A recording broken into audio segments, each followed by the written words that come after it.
I'm Jonna Till Johnson, CEO of Nemerdes. I'm here with my co-host, John Burke, CTO of Nemerdes. and you're listening to Heavy Strategy, the show that tries to ask the right questions, not give the right answers. So, John, on today's show, the question is really, is it Cryptocalypse now? Sure. Not quite yet. For those who aren't hip to the lingo that kids are slinging these days, the Cryptocalypse is the advent of cryptographically relevant quantum computers, which is to say quantum computers that can break conventional public key cryptography in a useful amount of time. So, half the heat death of the universe wouldn't be a useful amount of time, but a couple of weeks to a month is a useful amount of time. So the conventional wisdom based on research papers coming from Google and NIST and other people for the last few years has been that the Cryptocalypse, so-called, would be coming sometime after 2030. And that we could expect to have that long to prepare for it. And we'll talk about preparations in a minute. What's happened, though, not too long ago, and we talked about this on Network Break number 529, if you're trolling around through the Packet Pushers archives.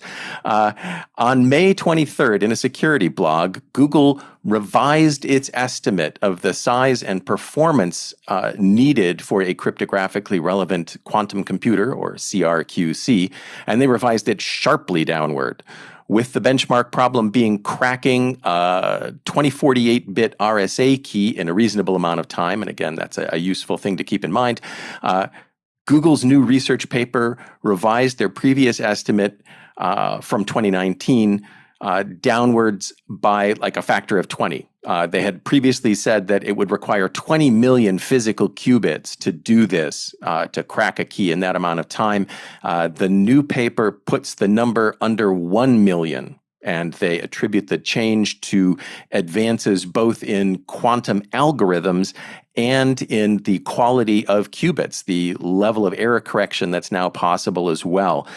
They say that to achieve this 2-week cracking, they would only need slightly lower noise levels in their qubits than they've got currently, and that therefore, because current systems are still just 3 to 4 orders of magnitude too small, it's not going to take that long for us to get to the CRQCs after all. So it's not going to be after 2030. They're not putting a stake in the sand as to how soon it is, but yeah, so Cryptocalypse, not quite now.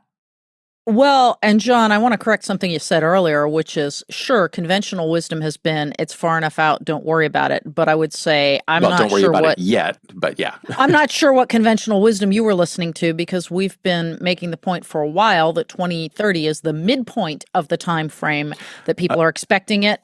Ours is unconventional. Ours is unconventional wisdom. We've been more aggressive about this. John, I'm not talking about ours. I didn't get to that. If you look at the Office of Management and Budget, for example, they said that basically it's a Gaussian distribution centered around 2030.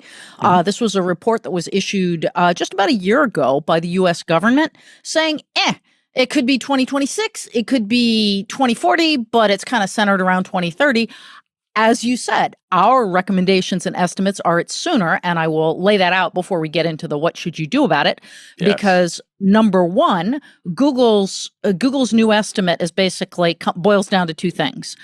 You don't need as many qubits as we thought, and error correction doesn't need to be as good as we thought it did.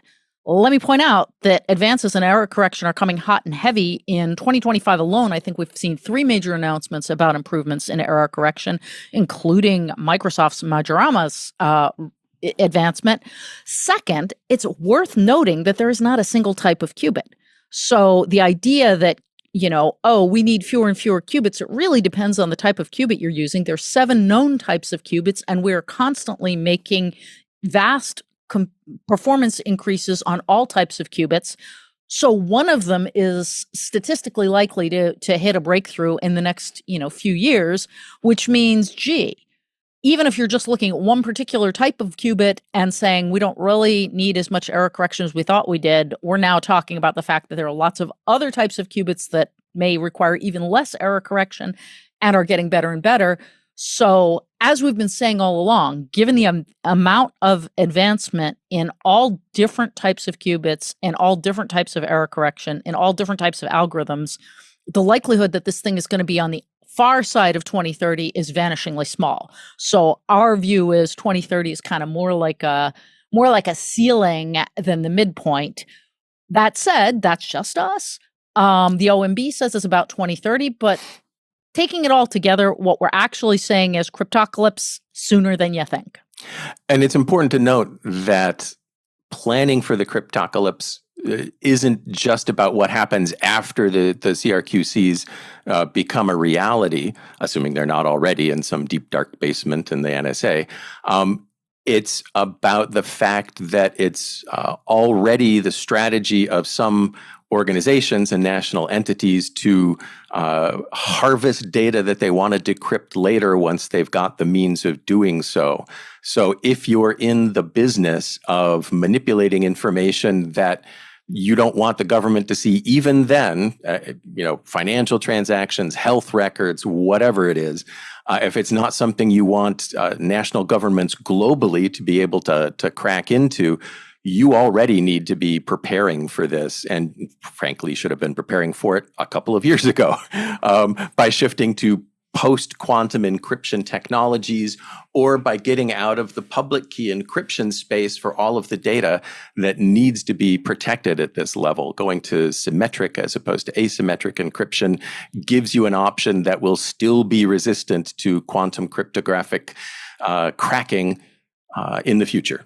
So just to back up what you said there, John, one thing to keep in mind is that Chinese hackers and others, the Chinese hackers Salt Typhoon, have compromised telecommunications companies in dozens of countries, including 8 American telecommunications companies, and have been stockpiling data about individual people as well as other things. So the idea here is, I can compromise. I can compromise the telcos. I can capture all this data. It may or may not be encrypted, but if the encryption is not quantum safe, then I can decrypt it at a later date, and that information may still be valuable and useful in 4 years or 5 years, whenever I'm able to do that decrypting. And so that's the main point: is that pretty much I would say all of our systems, but most of our systems have been compromised by someone or other. That compromise means that they're stockpiling all the data, encrypted and non. Obviously, they're taking advantage of non-encrypted data right away, but the encrypted data is something they can be taking advantage of as soon as CRQCs come out.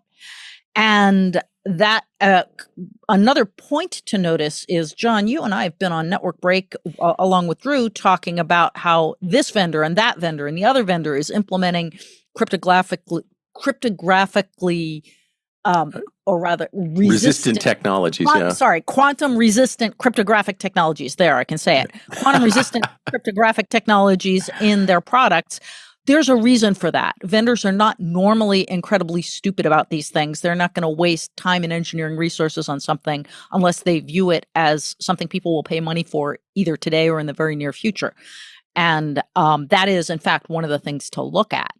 And as I've mentioned, the U.S. Office of Management and Budget, which is a relatively conservative entity, has basically said you need to start now, and now was in 2024, preparing for the advent of the Cryptocalypse.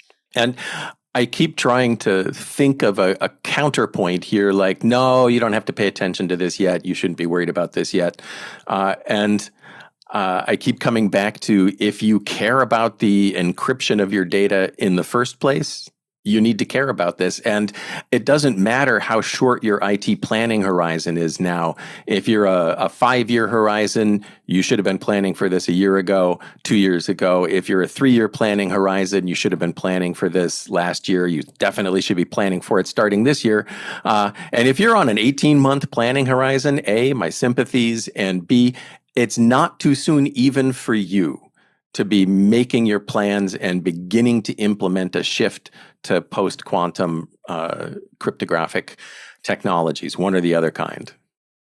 And I have to add, because if I'm listening to this, I'd be like, geez, guys, why are you telling me I should have done it years ago? That's not helpful. I'm trying to plan my strategy. I will point out in our defense that last year we were telling you that you needed to think about this. And the general reaction we got from people was, you're bonkers. That said, what is it exactly you should be doing? And the first thing to do is step one, as the OMB report, which is here in a show notes section. The OMB report says you should take a comprehensive and ongoing cryptographic inventory. Sounds a little bit like the 12 steps, that searching moral inventory. But basically, you want to be looking everywhere that you're using encryption that is not quantum resistant. And that can be in any of your software, in any of your networking, in any of your applications. Where do you have potentially vulnerable cryptography sitting? And oh, by the way, if you're using blockchain for anything, that's a good place to start because a lot of blockchain is not quantum resistant yet. And you may be thinking, why would I be using blockchain? There are good internal reasons to be using blockchain. It does have some benefits, but you may want to look at that as well.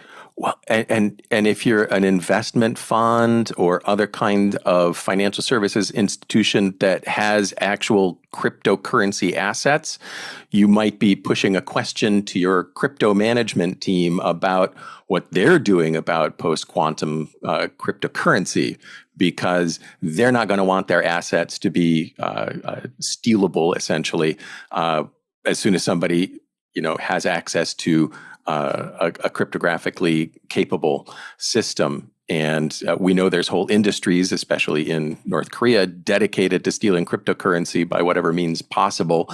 And if they're good buddies, the Chinese give them access to the CRQCs, then we're going to see something really interesting happening with any lagging cryptocurrencies. And it's CRQC, John. I'm happy to see that you thank you. tripping. I always see that acronym and think of Crocs, the shoes, because it really does look like that, but it's a Q, not an O in the middle. The next step is, let's say you've created that, you've conducted your searching and detailed inventory.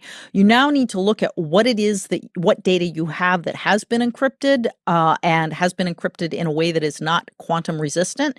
And then step 3, begin to prioritize your systems and data for cryptographic, quantum resistant encryption, which means you have to decide what you want to migrate first, second, and third. Then you need to go and look at your vendors and your providers to see what options are available. John, you kind of alluded to this early on, but NIST, the U.S. National Institute of Standards and Technology, has, I think, 5 algorithms out now, maybe a few more. They keep adding to it, sort of quietly, that are claimed or reputed to be quantum resistant. I'm asterisking that with a claim because the first time NIST came out with so-called quantum resistant algorithms, they got cracked in about 3 weeks by a couple of Swedish researchers using a combination of quantum and AI, which is something to think about. I mean, the immediate reaction was, well, wait, that's not quite fair. They cheated. But bad guys never do things we don't expect. It's probably worth jumping in and saying that 5th algorithm that they released is meant to be resilient to attacks that theoretically might exist against the other ones. So it's meant to be sort of a backstop algorithm that providers should support in case the other ones become endangered. Yeah, and I think, practically speaking, don't take what we're saying as gospel. I would go look at NIST, see what the latest news is, and have a team within your cybersecurity team or elsewhere that intentionally stays up to speed on all of this, and build into any time you talk to a vendor. Basically, if the vendor touches your data, which I can't imagine an IT vendor that doesn't touch your data, a question is, how are you protecting against the Cryptocalypse? And if they first of all, if they try to tell you you're worrying too much and that's a ridiculous question, find a different vendor to do business with, because that is not an informed vendor. If they don't want to tell you what they're doing, I would say the same thing. If they're willing to tell you under NDA what they're working on or not under NDA, that's the best. And if they are actually issuing press releases and participating in public tests and trials, that's the best of all, which is why I think vendors like, I want to say Juniper, HPE, and a handful of others have been pushing their participation in these kinds of events and these kinds of tests. And I'll just throw in other parts of the technological envelope that your company may be involved with that you might not be thinking about. Like if you're a company that sells industrial machinery and you establish an extranet to communicate back and forth with those machines on site to collect performance data and send patches to the operating systems and everything, you want to make sure those links are securely encrypted as well, because you don't want somebody dropping in their version of your updated software that sends the data to them instead of to you, or to them as well as you, et cetera, et cetera. You want the avenues of communication you're setting up with your customers and clients to be as secure as anything else, even when it's not traditional IT, it's Internet of Things type IT or some other kind of digitally transformed enterprise collection of data instead of just selling of stuff. Exactly. And I mean, if you're clever, I think it's another great Donald Rumsfeld quote, never let a crisis go to waste. He's also the guy that talked about the unknown unknowns, which is still one of my favorite quotes because we seem to operate in that world a lot. But anyway, this is an excellent time to kind of build this into a broader security audit that says, are we protecting our data properly with encryption before you even ask the question, is that encryption quantum proof or quantum resistant, and then does it need to be? So it's a good idea to know where you're applying encryption, where you're not applying encryption and should be, and where you're applying encryption that is strong enough for now but will become too weak downstream, and build your strategy for remediation around that. Yeah, John. And I'm just making sure also to note where you're in control of the encryption that's being used versus not, and where you're not in control, noting who is and who to lean on to try and get them to act. Yeah. Exactly. And this is the kind of thing you'll need to work closely with procurement on. You don't want to just sort of throw this as a checkbox at, oh, by the way, from now on, when we buy products, they have to be, they have to be quantum resistant. You should really sit down with procurement, talk to them about why this is a real problem. It's not science fiction. It's actually happening, and that this is an issue, and this should affect who your strategic vendors are. And that's a big conversation to have, but it's a great conversation to have because you can use this emerging threat to really rethink your cybersecurity strategy and make it very clear that you're not willing to work with vendors who don't prioritize your data privacy. And this is kind of a big deal. I mean, just a side note, I was recently in an online altercation, words that should never be said, I know. But somebody on LinkedIn was like, got all their feathers in a fluff because somebody had said to them, I am not willing to work with you, to communicate with you across, and I'm not going to say the name because I've beat up on them too much lately, but on vendor X's collaboration tool. And the person who posted was like, I have been canceled because I am choosing to use this tool. How dare they? And I kind of wrote back and said, look, that is what people need to be doing. Like, if there's a vendor that is not taking your privacy seriously, that is not taking your encryption seriously, that vendor needs to be canceled. And this should be common and expected, not something that causes people to get into a feather fluff about it. Yeah, absolutely. There has to be public shaming, and sooner rather than later, because the bigger the vendor is, the more dredging and excavation and replumbing and rewiring they're going to have to do in their undoubtedly bizarrely complex infrastructures in order to do this at all the layers they need to do this at. And John, I have a suspicion we're thinking about the same vendor. I suspect so. But more broadly, guys, this isn't about bashing any one vendor. This is about making it part of your strategic planning that you are not going to take seriously any vendor that does not take seriously your risks. And that's something I think that should get all the way up the food chain, signed off on as high within the organization as possible, because quite frankly, in no other business capacity does an organization say, well, they might actually completely destroy our market capitalization and our branding, but that's okay. We'll do business with them anyway. Like, no, you don't do that outside of IT, where all of a sudden it's like, but vendor X is our strategic partner. How dare you question them? So I think this Cryptocalypse, imminent Cryptocalypse is a nice launching pad to have a conversation, a broader conversation about security, privacy, protection, risk mitigation across the organization. And you should really not let this crisis go to waste, because now is an excellent chance to rethink how you're doing almost everything. And if you wait until the Crocs exist, it will be too late to have the conversation meaningfully. Well, but John, Crocs do exist. I have a nice yellow pair myself. But yeah, and so I think kind of the biggest takeaway from all of this is you have a whole set of questions you should be asking around your organization. And the second biggest takeaway should be when somebody challenges you or tries to embarrass you by worrying about something that they think is super far off. If you don't want to say, oh, hey, these guys at Nemertes have been telling me about it, now you can point to Google and say, but Google says it's not that far off. And that's, I think it's ridiculous that people have been claiming that this is super far off, because it's not.